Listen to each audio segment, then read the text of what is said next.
자, 그러면 시작하겠어요.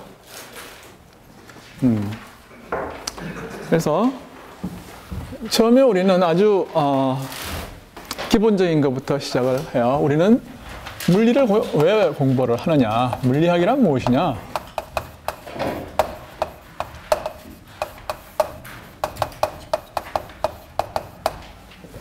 무엇인가 라는 것부터 출발을 해서 이거 왜 공부하냐?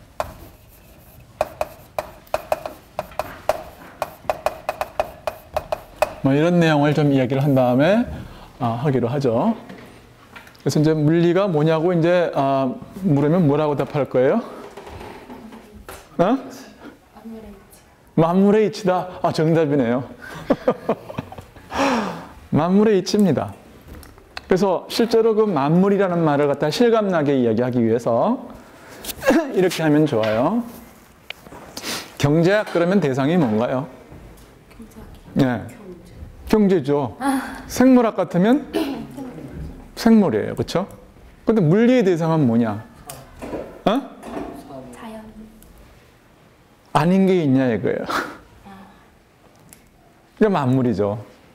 그러니까 실제로 우주에 우리가 볼 수 있는 가시적인 어떤 우주의 스케일은 얼마나 되냐면 10의 한 26성 미터 정도 돼요. 우리 사람의 크기는 한 1미터 되죠. 원자의 크기는 얼마나 되죠? 10의 몇 승? 마이너스 8승 미터예요. 그렇죠?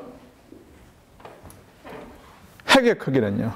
원자, 핵은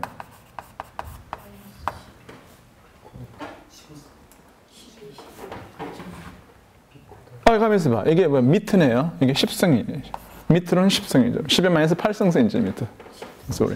이거는 10의 마이너스 15승 미터예요.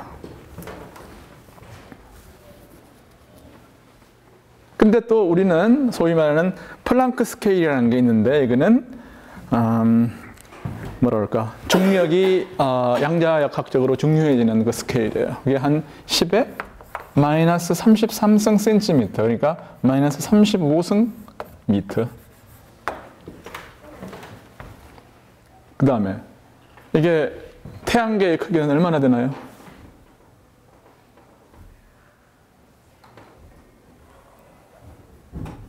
지구까지의 어떤 반경이 얼마나 되는지 아세요? 지구의 공전 반경이 얼마나 되죠? 1AU가 미터로 따지면 10의 8승 킬로미터예요. 그렇죠? 그러니까 그게 뭐냐? 1억 5천만 킬로미터. 그렇죠? 그러니까 그게 1억이면 10의 7승 미터고, 그러니까 킬로미터니까 그래서 3승을 더하면 되겠죠?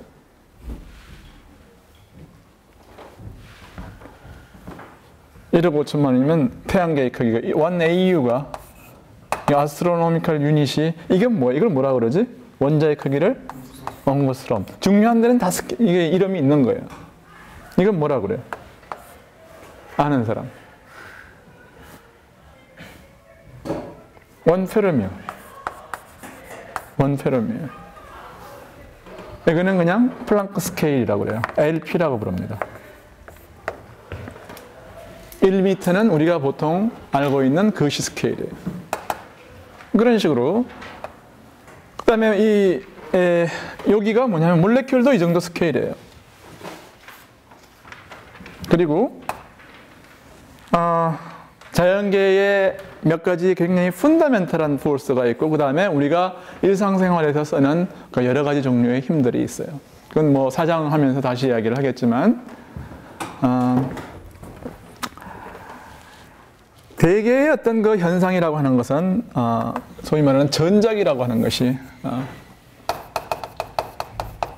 전자기력이라고 하는 것이 다 지배를 합니다. 기본 포스 중에서 여러분들이 알고 있는 거 좀 대보세요. 핵력하고 핵력에 강력이 있죠, 그렇죠? 강력이 있고 양력이 있어요, 그렇죠? 그 다음에 중력이 있죠. 그렇죠? 그래서 이것이 이 네 가지가 우리가 알고 있는 기본적인 포스인데 우리가 일상생활에서 체험하는 거의 모든 힘은 전부 전자기력이에요.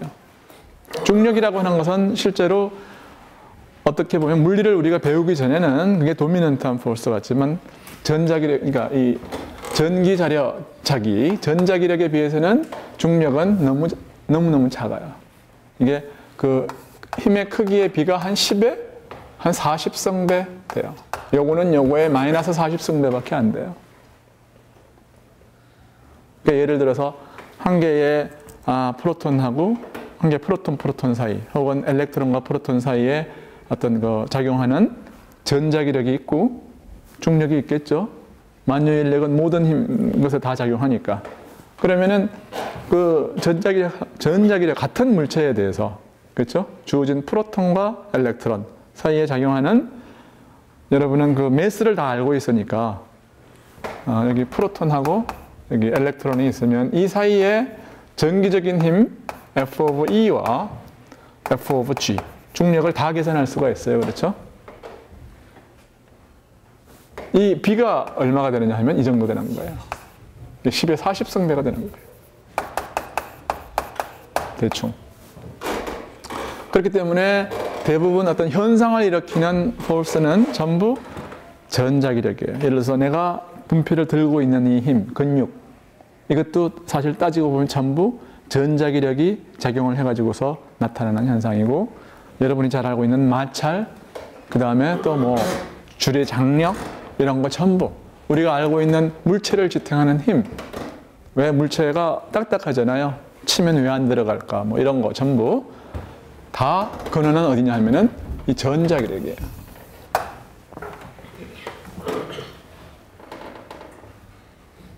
그리고 이 전자기력이라고 하는 것이 이제 지배하는 세계가 어느 세계냐 하면 이 원자 스케일의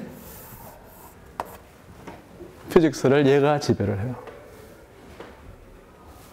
그러니까 몰레큘도 다 이 스케일이에요. 이거보다 조금 더 큰 거. 뭐 그러니까 10의 마이너스 10승이나 10의 마이너스 11승이나 뭐 그게 그거죠. 그리고 나노 스케일이 되면은 10의 마이너스 9승이죠. 그렇죠? 10의 마이너스 9승미터의 스케일이 되면은 그러면 이제 이 정도가 되면은 상당히 많은 개수의 파티클들이 들어가 있어 가지고서 여기서부터는 소위 말하는 클래시컬 피직스라는 게 나타나기 시작해요. 이 원자와 분자의 스케일 혹은 핵의 스케일에서는 소위 말하는 양자역학이라고 하는 것이 지배하는 세계입니다. 그리고 나노 스케일이 되기 시작하면 그때부터 뭐가 지배하느냐 하면은 이다와 아니다가 극명하게 구별될 수 있는 세계가 돼요. 그 이전에는 모든 것이 확률적으로만 기술이 되고 나노 스케일이 돼야, 즉 파티클의 개수가 최소한도 수십만 개 정도 이제 들어가 있는 그런 스케일이 되면은 큰 수의 법칙이 작용을 해가지고 여기에서 소위 말하는 고전물리라는 것이 성립하게 돼요. 그리고 그 이후의 모든 세계는 그 고전물리가 지배를 하게 됩니다. 그러니까 우리의 세계, 이 모든 이 위에 있는 세계는 다 양자역학이 별로 필요가 없는 그런 세계예요. 그렇지만 이 이하의 세계를 기술하기 위해서는 양자역학이라는 것이 필요하고, 양자역학이 뭔지 아세요? 응?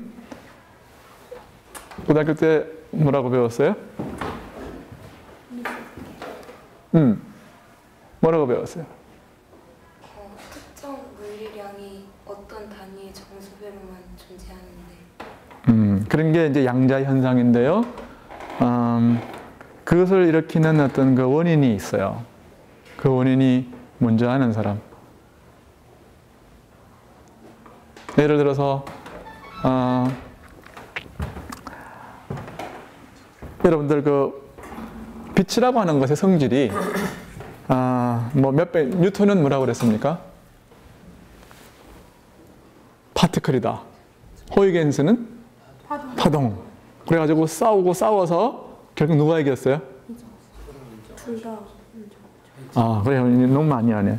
그러니까 19세기 말에 그 프레넬이라는 사람이 발견을 한 게 뭐였어요? 빛의 회절 때문에 동전의 그림자 가운데는 밝은 점이 있다. 그걸 보인 거 아니에요? 그것으로부터 사람들은 완전히 이제 빛의 회절성을 이제 받고서 그래서 웨이브라는 것이 맞다는 것을 확인을 했는데 그 이후에 다시 아인슈타인이 나타나서 광전 효과를 통해서 입자성을 이야기를 했어요. 그렇죠? 그래서 사람들이 할 수 없이 결론 내린 게 뭐예요? 둘 다 맞다. 그런 거죠. 그렇죠? 그리고 입자의 이중성, 물질의 이중성이라고 하는 것이 양자역학의 키예요. 즉 모든 입자는 파동성을 가지고 있기 때문에 이놈이 가지고 있는 궤적이라든지 이런 것들을 기술하기가 힘들다. 그런 것을 이제 이야기한 것이 양자역학이 이야기하는 내용이었어요. 그렇기 때문에 확률적으로만 이제 가능한 것이고, 그래서 원자 이하의 세계는 전부 양자역학의 세계다 그런 말이에요. 그래서 그보다 훨씬 더 큰 세계에서는 뭐가 지배하는 거냐면 클래시컬 미케닉스가 지배를 하는 거예요. 그래서 보다시피 지금 내가 몇 개만 얘기를 한 거죠. 여러분들 혹시 파워 오브 10이라는 비디오나 책자를 안 보신 분 집에 가서 인터넷에 한번 찾아보세요. 파워 오브 10 하면 동영상이 뜰 거예요. 유튜브에서. 응? 파워 오브 10. 10의 거듭제곱이란 뜻이에요. 그건 뭐냐면 우리가 살고 있는 스케일부터 10배씩 계속 이렇게 확장을 하면 어떤 세계가 되느냐. 또 반대로 10배씩 계속 줄여가면은 어떤 세계가 되느냐. 그래서 그 10배씩 뛸 때마다 이제 그 어떤 우주가 나타나는 거에 대해서 보여주는 어떤 비디오 내지는 책자입니다. 근데 물리를 이해하는데 굉장히 기본적인 것이고 중요한 내용이기 때문에 반드시 인터넷에서 한번 다운로드해서 보세요. 그래서 이와 같이 이건 뭐냐면 보이는 우주의 스케일이고 이거는 뭐냐면 지극히 작은 어떤 그 시간과 공간의 구조마저도 양자역학적으로 기술이 되는 그런 세계예요. 그러니까 이 세계와 이 세계의 어떤 레이시오가 얼마가 되느냐면 10의 몇 성이에요, 이게? 한 60성 돼요. 10의 60성이요. 우주에 존재하는 모든 그 매스라고 하는 것이 토탈 해봐야 뭐 한 10의 40성, 한 10의 50성 킬로그램밖에 안 됩니다. 근데 하여튼 이 길이 스케일로 따져가지고서 이 정도의 어떤 그 스케일 디퍼런스가 있고 각각의 스케일은 자기의 고유한 어떤 피직스를 가지고 있는 거예요. 그러니까 결국 이 얘기가 무슨 이야기를 하는 거예요? 결국 만물의 원리라는 말이 딱 맞는 답이죠. 물리가 무엇이냐. 그러니까 물리의 장점과 단점도 그래서 이제 극명하게 드러나죠. 장점은 뭐예요? 모든 것에 대해서 배운다. 그렇죠? 단점은요?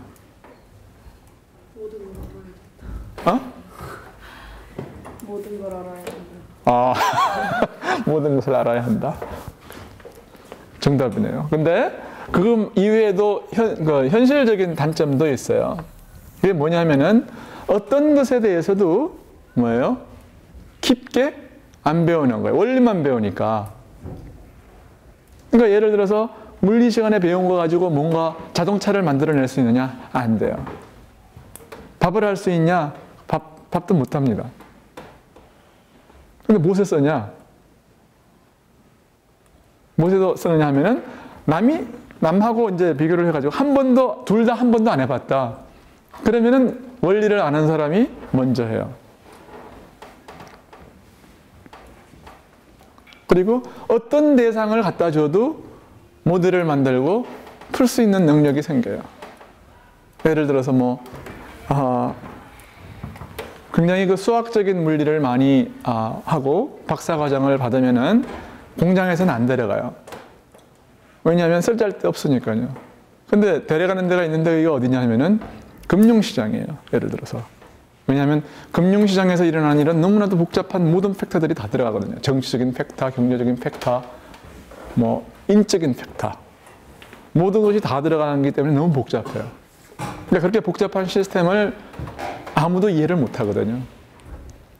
그 중에서 이제 좋은 것이 뭐냐면 그래도 어떤 한 프로젝션이라도 한 사형이라도 해서 중요한 변수를 골라내는 능력이 있는 사람들을 뽑아서 어떤 모델을 만들어 가지고서 예를 들어서 하루에 1%의 수익만 올릴 수 있다면 세계를 다 돈으로 살 수가 있어요.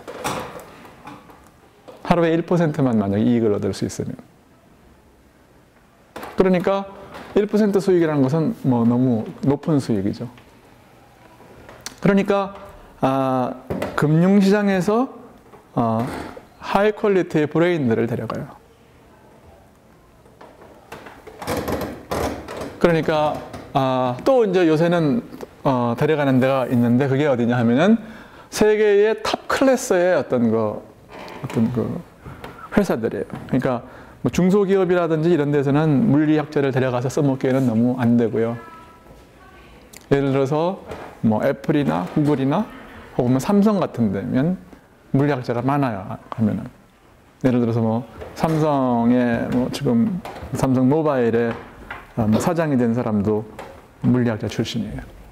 왜 그러냐 하면은 뭐 이유가 있어요. 사실은 이게 뭐 물리를 했으면 똑똑하니까 뭐 이렇게 데려간다 이런 정도의 이야기가 아니라 그 사람들이 어떤 사람들인데 그렇게 데려가겠습니까?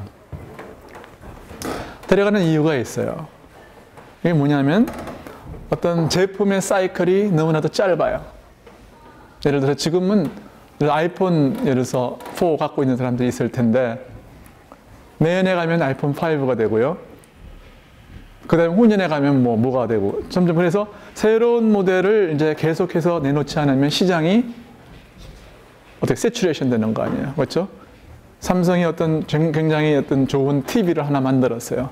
그러면 그거 팔면은 대부분 사람들이 다 사고 나면은 그때부터 삼성 망하게요? 그렇지 않잖아요. 지금은 사람들이 물건이 망가져가지고서 사는 사람은 별로 없어요. 그러니까 어떻게 하냐면 끊임없이 새로운 것을 만들어서 있는 것을 폐기하게 하고 또 사게 만드는 거죠. 그렇게 하지 않으면은 회사가 안 들어가요. 그렇게 하지 않으면 경제가 안 돌아가거든요. 그러니까 뭐예요? 회사는 제품의 수명이나 사이클을 짧게 할 수밖에 없고 그래야만 회사가 먹고 살아요. 그러니까 현재까지 있는 기술을 가지고서 뭔가를 만들면 어떻게 돼요? 필패예요. 필패.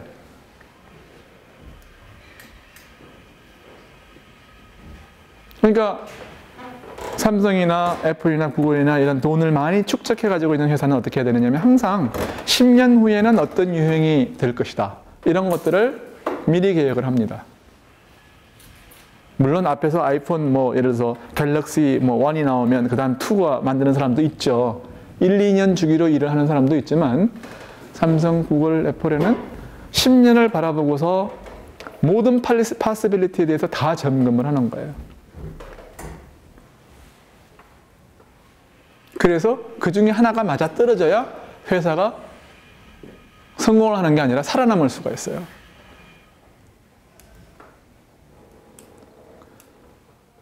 (10년) 앞을 준비했는데 아무것도 못 만들었다. 그러면은 1등에서 절대 서바이브 못해요. 그런 곳에 누가 가야 되느냐? 공학을 간 사람은 그런 일 할 수 없어요. 그쪽에는 오히려 인문학적인 상상력이 필요하고 인간의 생활이 어떻게 변할 것이다. 그 다음에 그 상상력을 뒷받침해줄, 그것을 구현해줄 어떤 뭐가 필요하냐면 가장 기본적인 어떤 그 프린시플을 알고 있는 물리학자가 필요하고요. 그 다음에 중간중간 단계의 모든 단계의 어떤 그 기술자들을 필요로 하는 거라고요. 그렇기 때문에 한 회사가 살아남고 또 성공하기 위해서는 가장 첨단의 어떤 그 CEO요. 전략가들이죠, 이 사람들은. 전략가가 필요하고 그 다음에 꿈꾸는 사람들이 필요한 거예요.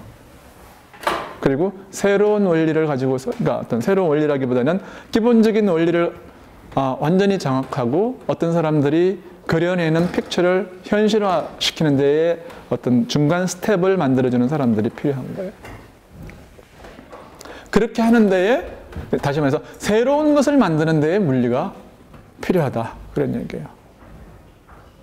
그러니까 옛날 같으면은 뭐예요? 한 가지 기술을 가지고서 평생 먹고 살았잖아요. 지금은 그렇게 못 하거든요.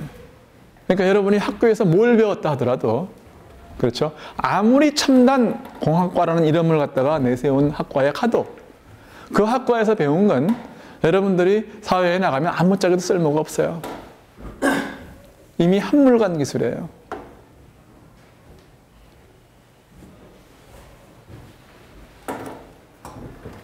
예를 들어서 그때도 예를 들어서 여러분이 현 사회에 나갔을 때 지금 LCD TV가 모든 사람들 LCD TV 볼 거 아니에요? 그때 가서도 LCD TV를 볼까요? 안 볼 가능성이 더 커요. 그럼 여기서 굉장히 디스플레이 학과 예를 들어서 누군가 여기 있을지 모르지만 가서 열심히 배웠는데 디스플레이 열심히 배우면, 그래서 뭐 LCD 열심히 배우면 나가면 뭐예요? 어떻게? LED 다음 기술이요. 그래요. LED. 왜냐면 난 뭐, 그러니까 나도 모르는 기술들이 지금 계속 개발되고 있거든요. 그러니까 기술, 나르지, 이제는 그런 것을 배운다는 것이 별로 무의미한 시대가 이제 되고 있다고요.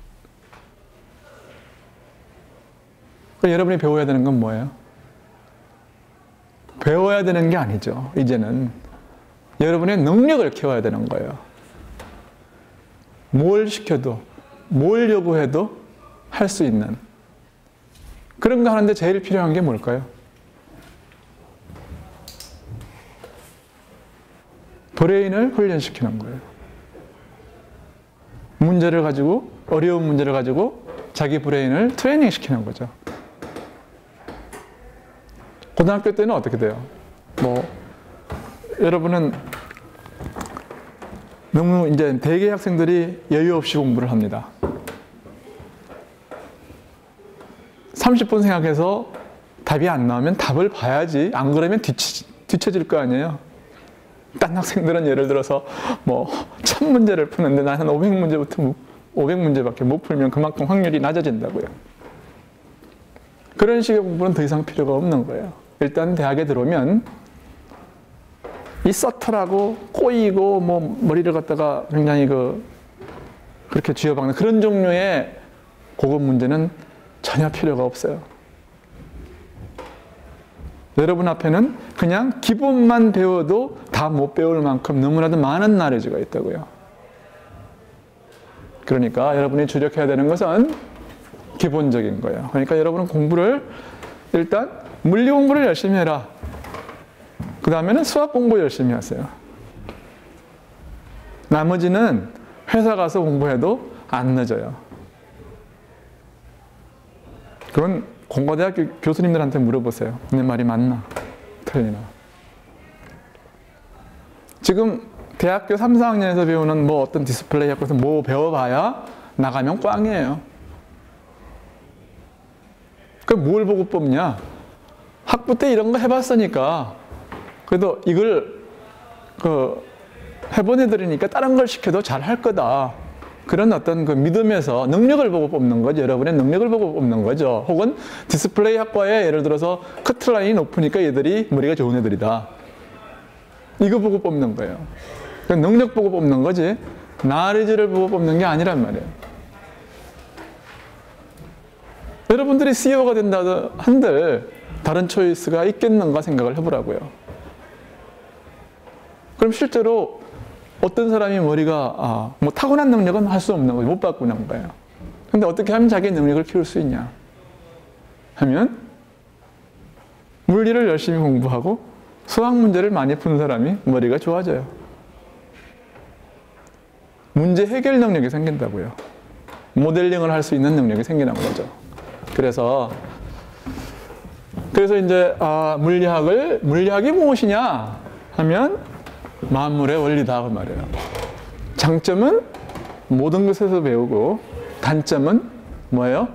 모든 것을 배워야 되니까 조금씩 배운다. 디테일에 가면 잘 모른다는 거예요. 그럼에도 불구하고 왜 이게 좋으냐 하면 정말로 중요한 것은 디테일이 아니라 원리다 그런 얘기죠. 실제로 사회에 가서 쓰는 것은 뭐예요? 기본적으로 내가 뭘 강조한 거예요? 뭘 써먹는 거예요? 능력이다 그 말이에요. 여러분의 능력을 쓰는 거지 나리지를 쓰는 건 아니라는 거예요.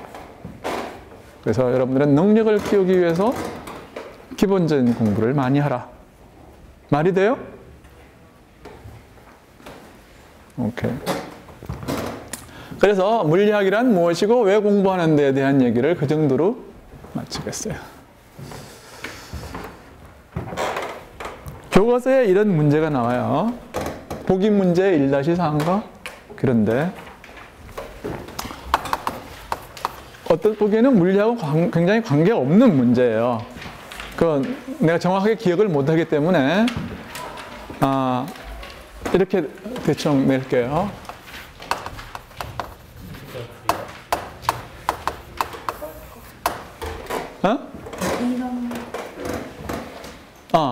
example 1-4예요. 그 뭐죠? number of dentist. 치과의사 이야기를 했네요. 근데 뭐 이발사 이야기를 해도 마찬가지입니다. 예를 들어서 뭐 미장원에 예를 들어 대한민국에 지금 개업해 있는 미장원의 개수를 한번 에스티메이션을 해봐라. 그런 얘기입니다. 응?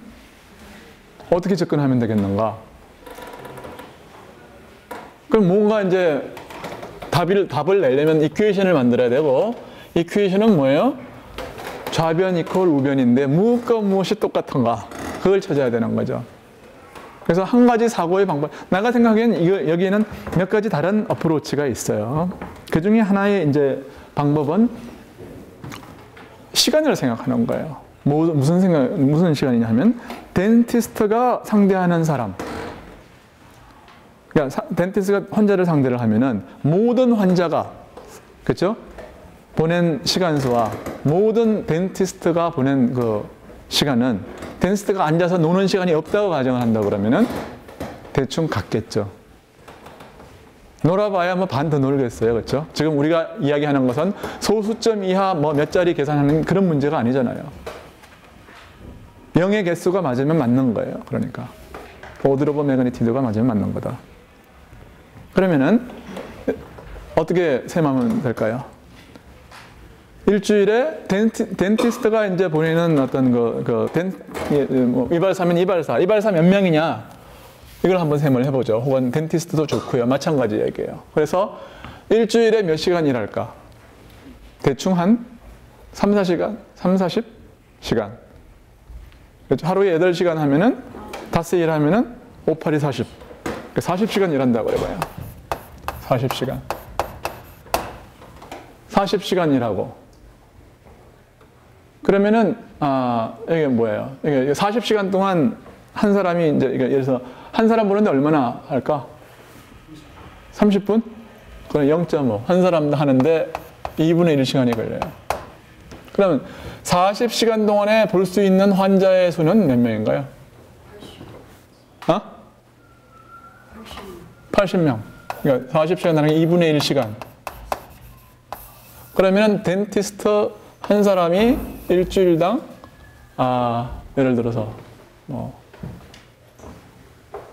80명을 볼 수 있다. 한 80명.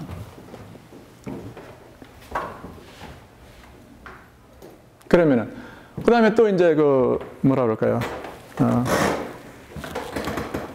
우리는 예를 들어서 뭐 일주일에 몇 번 가냐, 한 달에 몇 번 가냐, 이걸 좀 생각을 해봐야죠.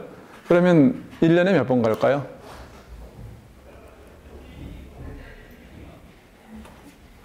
10번? 한 달에? 예전에. 1년에. 그럼 미장원으로 했던 거예요? 이거 뭐. 아니야. 그러니까 하루 종일 보면 이제 80명을 볼 수가 있는데, 그러면은 예를 들어서 이걸 생각하지 말고, 그러니까 우리는 어떻게 되냐면 한 달에 몇 번 가든가? 6개월에 한 번 가나요? 6개월에 한 번 간다고 해보죠. 그럼 1년이면, 그러니까 6개월에 한 번 간다고 그러면은, 한 달에는 몇 번? 6개월이면 6분의 1번. 그쵸? 일주일이면 뭐냐면 6 곱하기 4분의 1. 6, 4, 24분의, 한 20분의 1번 정도 간다고요. 한 주당. 그렇죠? 이런 식으로 계산을 하면은, 우리는, 한 사람이, 그 다음에 이제 그 대한민국의 인구가 몇 명인가를 갖다가 우리가 계산할 수가 있죠. 3천만 명? 5천만. 그러면 이제 이렇게 되면은 5천만.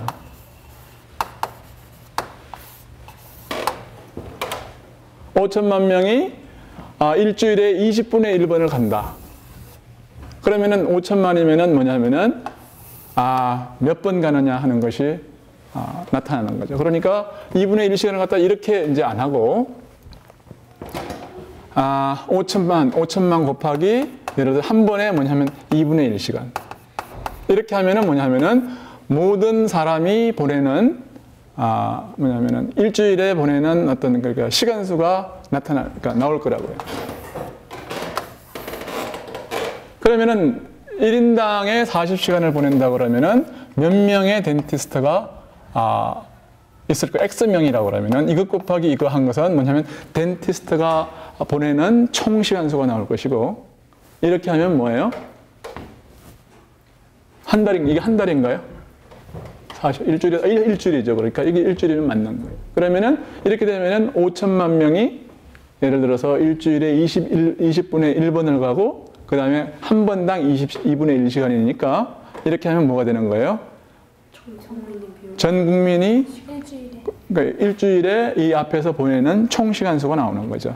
그러면 여기 X명을 곱하면은 이거하고 같아야 되는 거죠. 그렇게 해서 이제 X를 갖다 구할 수가 있을 거예요. 그 다음 또 어떤 식으로 이제 접근할 수도 있을 거냐면은,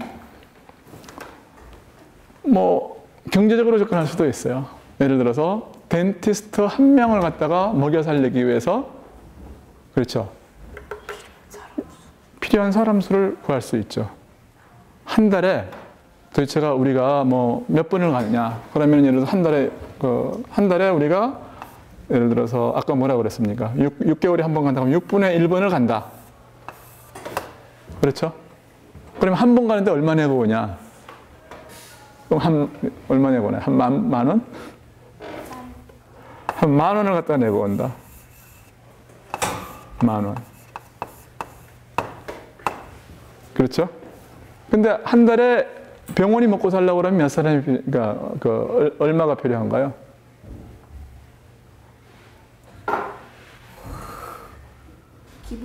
기본으로 내가 생각하기엔 그 병원 개업해가지고서 먹고 한 500은 벌어야 먹고 살겠죠? 간호사 월급도 500, 한 1,000원 벌어야 돼요. 간호사까지 합하면. 그 다음에 왜냐하면 월세도 내야죠. 그러니까 예를 들어서 뭐 예를 들어서 마구잡이로 이야기해서 500만 원이라고 그래봐요. 500만. 이게 10,000원.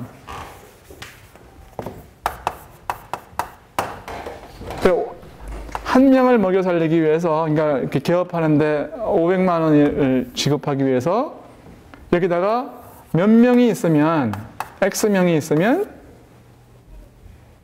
뭐 한 달에 이걸 먹여 살릴 수 있는 이제 이 사람이 나오는 거죠. 그렇죠? 그러니까 몇 명이냐, 몇 명, 10,000원 캔슬하고 5, 6이 3,000명이에요.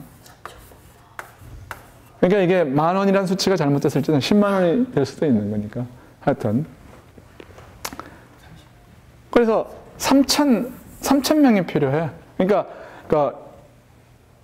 한 사람의 개업의가 3,000명을 커버한다고 생각하면 대충 맞는 거예요. 그러니까 한 동네에 3,000명이 살면 개업의 하나가 유지가 되는 거죠. 그래서 가만 생각해 보세요. 예를 들어서 우리 아파트에 뭐 예를 들어서 1600가구가 있는데 치과가 몇 개인지. 그러면은 1600에서 1000가구가 산다고 그러면은 거기에 뭐 한 1인당 그 사가지고 그러면 예를 들어서 4000명이 있는 거죠. 그러니까 아파트 단지 한 개에 만약에 한 번 가는데 10,000원만 내도 의사 한두 명이 먹고 사는 거예요. 그러니까 대충 맞는 숫자죠. 그렇게 해서 이제 지금 뭐 하고 있는 거냐 이런 거예요. 이게 뭐냐면은 단순한 어떤 카운팅, 이 카운팅의 어떤 기초라고 이게 수학이기도 하고 물리기도 하고 그래요. 그러니까 결국은 이렇게 계산하나 이렇게 계산하나 어떤 비슷한 결과가 나온다는 것을 여러분들이 확인을 하면은 어떤 사고 방식의 훈련이라고 하는 것이 물리가 뭐 하는 거냐 하면은 이런 사고 방식의 훈련을 하는 거다 그런 얘기예요. 그 다음에 또 한 가지 이제 example. 이건 집에 가서 한번 해보세요. 여러분들은 뉴턴 상수 있어요. 뉴턴 상수 G. GN이 얼마인지 뭐 대충 아는 사람 있어요?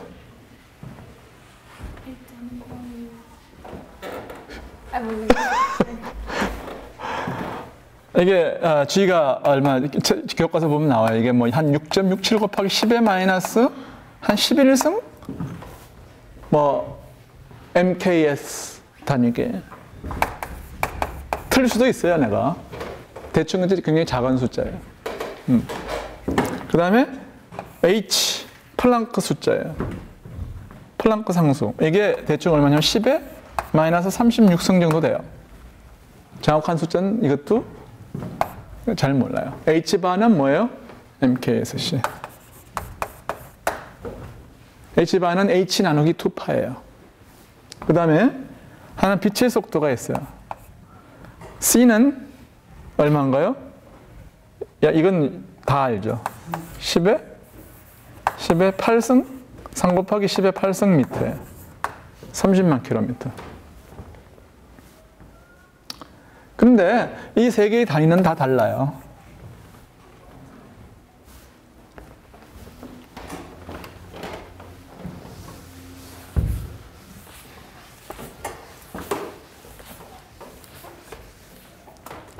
이 세 개는 다 다릅니다. 근데 그래서 이 세 개를 다 우리가 세 개를 쓰면 여기서는 뭐냐면 차지는 없어요. 여기는 차지의 단위는 없습니다. 전하의 단위는 없고 전하는 없고 길이의 단위, 그 다음에 시간의 단위 뭐만 있습니까? 또 길이, 시간, 질량, 킬로그램. 그러니까 M. 이 세 개의 차원만 있어요. 그렇죠? 그러니까 세 개의 차원이 기본적인 차원이 있고 여기 세 개의 다른 디멘전을 가지고 있는 상수가 있으니까 임의의 모든 것은 차지가 만약에 차지를 뺀 임의의 어떤 단위는 이거 세 개면 다 되는 거죠. 그렇죠? 그러면 다른 말로 말하면 이거 세 개면 다 만들 수 있다는 얘기예요. 그러면 역으로 요거 세 개를 써가지고서 길이의 단위를 만들고 그걸 갖다가 LP라고 그래요. 플랑크 랭스라고 그래요. 요 세 개를 써가지고서 만드는 시간의 단위 LT라고 그래요. 플랑크 상수. TP. 그 다음에 요거 세 개를 써서 만들 수 있는 매스의 단위. 이것을 갖다가 M 플랑크라고 그래요. 다시 말해서 무슨 말이냐면 LP는 GN의 알파성, H바의 베타성, C의 감마성. 이런 식으로 해서 알파, 베타, 감마를 적당히 정해가지고 길이의 단위가 되도록 알파, 베타, 감마를 정하세요. 그러면은 이 세 개의 가장 이 물리학에 있어서 가장 근본적인 숫자인데 이 세 개가 세 개를 가지고 만들 수 있는 길이 차원이 나올 거예요. 그래서 그 길이가 어떻게 써지는가를 갖다가 셈을 하세요. 그 다음에 그 값을 구하세요. 는 이게 얼마냐? 이걸 갖다가 10의 예를 들어서 미터 단위로 구하세요. 마찬가지로 TP, MP에 대해서 알파, 베타, 감마를 정할 수 있어요. 이렇게 하면 이 가장 근본적인 세 개의 수, 이건 뭐냐면 중력을 의논하는 데 쓰고, 이것은 양자역학의 기본적인 수이고, 이것은 상대론의 기본적인 수예요. 이 세 개를 갖다가 결합을 하면 나오는 어떤 유닛이 뭐냐 하면 결국은 중력이, 그렇죠? 상대론적으로, 그 다음에 양자역학적으로 중요해지는 그 스케일이에요. 이것이. 이건 시간, 이건 매스예요. 그러니까 이것이 뭐냐, 결국 양자 중력의 기본적인 어떤 길이, 시간, 매스를 의미하는 것이라고 생각하면 돼요. 그런데 이 디멘셔널 어널리시스를 가지고서 굉장히 뭐냐 하면 아무런 피직스의 내용 없이 그냥 디멘셔널 어널리시스, 단위만 가지고서도 이런 그 스케일이 얼마나 되느냐 하는 것을 셈을 할 수가 있다고 하는 것은 굉장히 놀라운 일이라고요.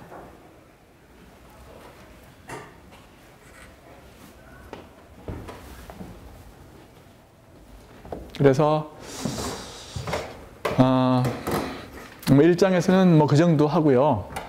나머지 벡터에 대해서는 나머지 한 가지 내가 안 한 것이, 벡터는 여러분들이 아는 걸로 하겠어요. 벡터의 예를 들어서 벡터의 평행사변형법을 모르는 사람. 벡터는 뭐냐면 정의가 뭐냐면은 크기와 방향을 가지고 있는 거예요. 2차원에서는 3개의 컴포넌트를 갖고 2차원에서는 2개, 3차원에서는 3개의 컴포넌트를 갖죠. 그러니까 물리적으로 이야기하면 그 벡터에 해당하는 것은 어떤 게 있느냐 하면은 첫 번째 바람, 그렇죠?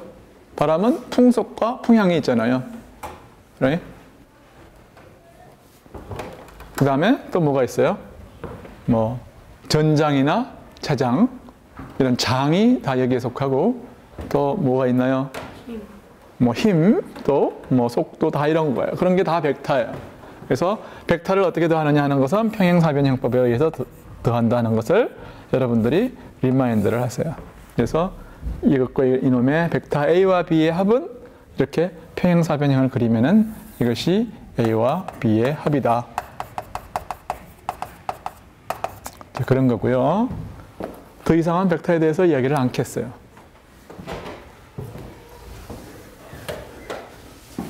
그 다음에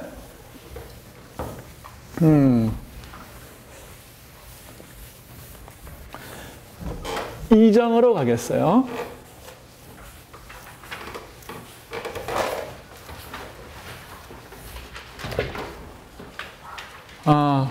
이 장에서는 여러분들이 뭐 많은 내용들이 있을 수 있는데, 그 중에서 핵심은 뭐냐면은 이런 거예요. 변위라는 것이 있고, 변위, 그러니까 포지션이라는 것이 있죠, 그렇죠? 포지션.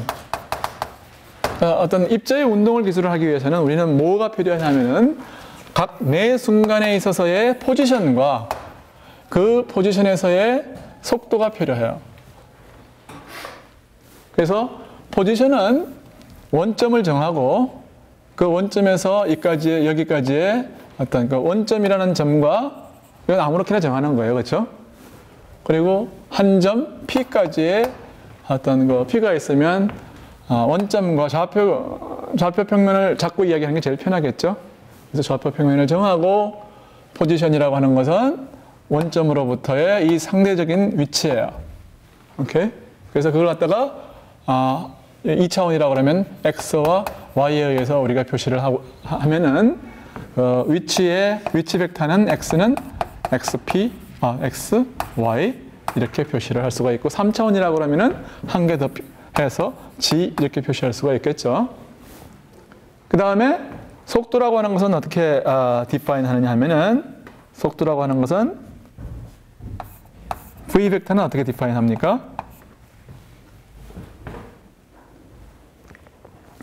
내가 어떤 순간에 여기에 있고, 그러니까 속도가 이렇게 된다고 하는 것은 이게 무슨 말이냐 하면은 내가 어떤 순간 t라는 순간에는 여기에 있고 그로부터 1초 후에는 여기에 있다. 그러면은 뭐예요? 1초 동안의 평균 속도라고 하는 것은 어떻게 그러니까 표시할 수 있느냐 하면은 요 벡터와 요 벡터의 여기서부터 이 벡터와 이 벡터의 차이예요. 그렇죠?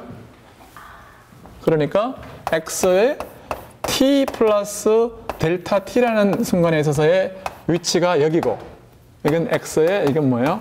t 플러스 델타 t라는 순간에 있어서의 위치가 여기고 이거는 뭐냐면은 t라는 순간에 있어서의 위치가 여기다. 그러면 이 차이를 어떻게 해요?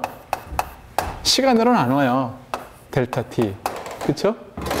이렇게 델타 그러니까 차이를 나누면은 이게 1초라고 그랬으니 이 벡터가 되지만 0.1초라고 그러면 나누면은 뭐예요?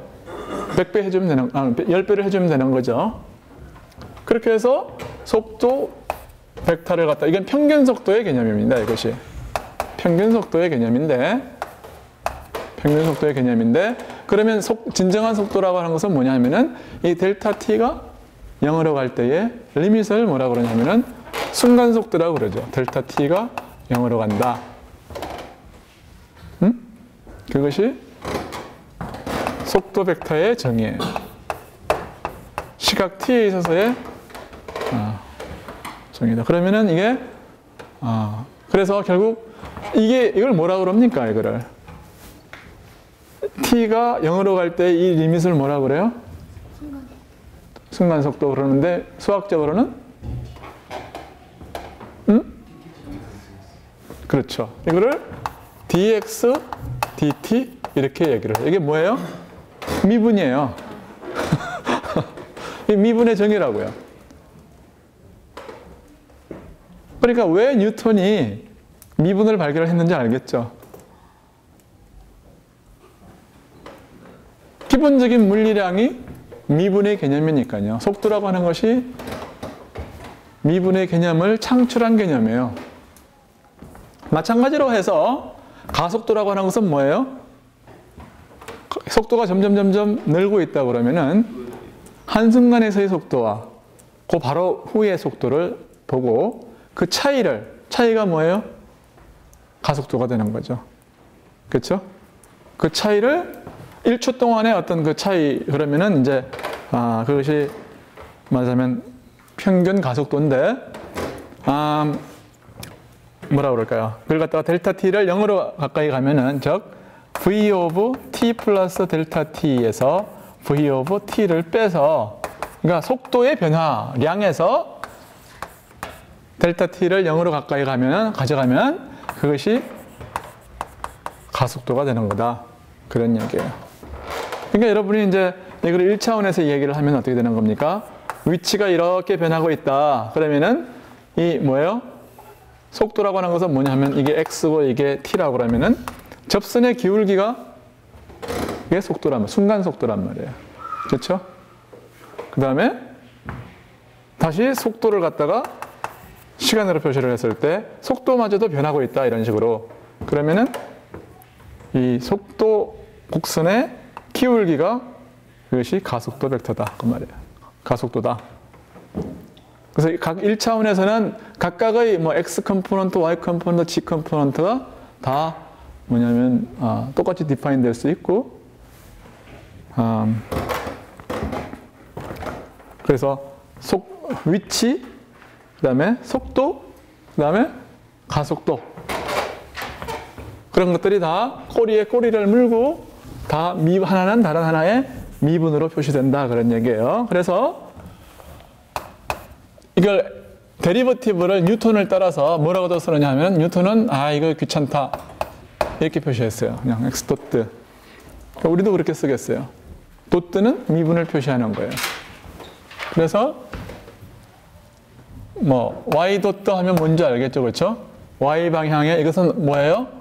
이거는 뭐라고 표시해서 x 방향의 속도를 나타내는 거예요.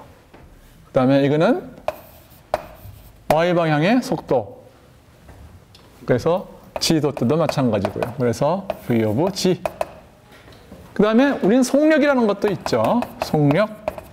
속력이라고 하는 것은 뭐예요? 속도의 절대값을 속력이라고 그래요. 이런 개념들은 다 여러분들이 아는 것들이에요. 그래서 한 가지 아는 것을 정리를 해보겠어요.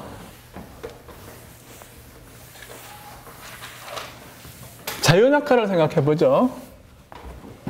자연학화를 생각하면은 속도는 지금 이쪽 방향을 갖다가 y방향이라고 그러면은 이걸 놓으면은 일로 가나요? 일로 가나요? 밑으로 떨어지죠. 올라가는 게 플러스 의 방향이에요. 그렇죠? 자, 그러면 가속도는 여기는 떨어지는 지구 표면에서 가속도는 일정해요. 그렇죠? 그리고 어느 방향이냐면 떨어지는 방향이니까 마이너스죠. 그러니까 가속도가 A는 마이너스 G예요. 근데 나중에 뭐 다시 좀 더 이야기하겠지만 뉴턴의 법칙이 뭐냐 하면은 그러니까 뉴턴의 F는 ma인데 나중에 다시 이야기하겠어요. 여기서는 간단히 이야기를 하죠. 여기서는 그냥 가속도가 일정한 운동이 뭐냐면 낙하 운동이에요. 그러니까 여기에 y가 두 번 미분한 것, 이것이 가속도예요. 그렇죠? 왜냐하면 속도를 아까 무슨 말인지 알죠? 그렇죠? x를 미분하면 v가 되고 v를 미분하면은 a가 되니까 이거를 두 번 미분하면은 a가 되는 거죠. 그렇죠? 그래서 a는 그래서 x의 두 번 미분이 혹은 y의 두 번 미분이 일정하다 이거예요. 이게 자연낙하예요. 그러니까 여러분들은 적분을 쓰면은 한 번 적분할 때마다 우리는 뭐라고 쓸까요? 여기서 예를 들어서 어떻게 할 수 있냐면은 한 번 적분하면 어떻게 되나요? 그러니까 vy 그러니까 혹은 y 덧 그렇죠? t에서 y 덧 제로를 빼면 한 번 적분하면 여기서 뭐냐면 마이너스 g 곱하기 t예요. 그렇죠? 한 번 적분하면 그렇죠? 네. 이거 이해가 안 되는 사람? t로 내린 미분인 거죠. 왼쪽 항이. 예. 그러니까 또 한 번 적분하면은 그러면 이걸 갖다 오른쪽으로 쓰면은 y 덧 t는 이건 뭐죠? v over y가 되는 거죠. 그렇죠? vy at 0. 그렇죠? 그러니까 이거 y만 생각하니까 그냥 y라고 그냥 v라고 하겠어요. 그러니까 v 0 마이너스 gt예요. 그럼 이걸 다시 한번 적분을 하겠어요. 그러면 이것은 y 빼기 yt 빼기 y0예요. 그렇죠? 좌변은. 그러면은 이것은 v0 곱하기 t 빼기 2분의 1 gt의 제곱이에요. 적분하면. 그러니까 이게 여러분이 알고 있는 이게 자연낙하의 공식이에요. y0 더하기 v0t 빼기 2분의 1 gt 제곱이라고 하는 공식이 얻어지는 거죠. 그렇죠? 그러니까 이거는 뭘 지금 엑서사이즈 해본 거냐 하면은 거리 혹은 위치, 그 다음에 속도, 그 다음에 가속도. 그 사이의 관계가 미분과 적분에 의해서 연결되어 있다. 그것을 복습한 거예요. 그렇죠? 그러니까 여러분은 물리법칙이라고 하는 것은 뭐냐 하면은 요거를 주는 게 물리법칙이에요.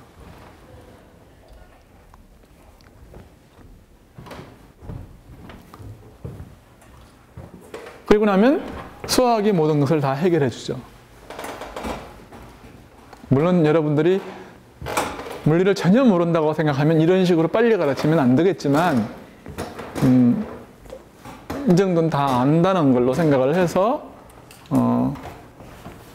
이야기를 하는 거니까 혹시라도 문제가 있으면 이야기를 하세요. 자, 이제 시간이 다 됐네요. 그래서 3장과 4장을 다음 시간에 한꺼번에 하겠어요. 3장, 4장, possibly 5장. 그러니까 여러분은 이제 그러니까 역학 부분은 여러분이 충분히 연습이 사실은 돼 있을 거예요. 중고등학교를 통해서. 근데 그러니까 이제 나는 문제를 푸는 데 집중하는 게 아니라 역학의 구조를 가르치려고 내가 노력을 할 거예요. 어떻게 여러분이 배웠던 모든 에너지, 속도, 거리, 그 다음에 뭐 에너지 보존 법칙, 앵귤러 모멘텀 이런 모든 것들이 어떻게 서로가 연결되어 있는가. 그 연결성에 이제 집중을 할 거라고요. 오케이? 오늘 수업은 그만하겠어요.